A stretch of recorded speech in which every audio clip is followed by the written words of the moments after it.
All right, so you were asked to play a game.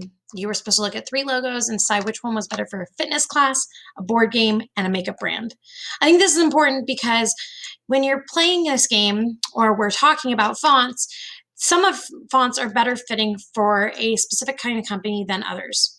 So when we look at these three fonts, you might think font A is better for a makeup brand, font B might be better for a board game, and font C might be better for a fitness class. Or maybe you feel that font A is better for a board game and font B is better for a makeup brand, depending on what kind of board game and makeup brand you're doing.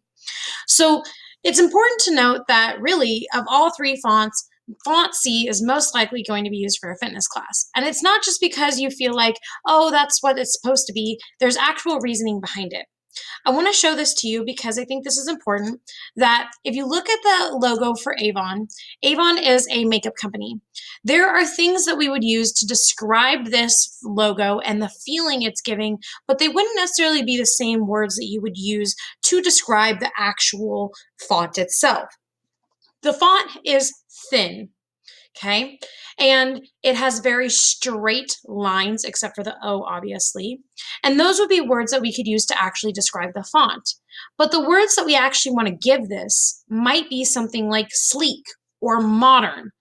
You also have even spacing, which is affecting the way that you're seeing this font. And I think it's important to note that we have these associations that get created in our brain when we look at the font of Avon. We might see a thin, tall, loose font because it's thin, it's very tall, and the letters are spaced apart. But really, what we get from that is maybe something about pleasant, beauty, makeup, modern, sleek. All of these words are adjectives that we come up with and the feelings we're describing when we look at the font of Avon. So what I want to point out as we're looking through these fonts is your font matters, and what you pick and what feelings you're trying to convey also matter. So it's important that you look at these fonts and really do evaluate what do the font types mean and how do they make people feel.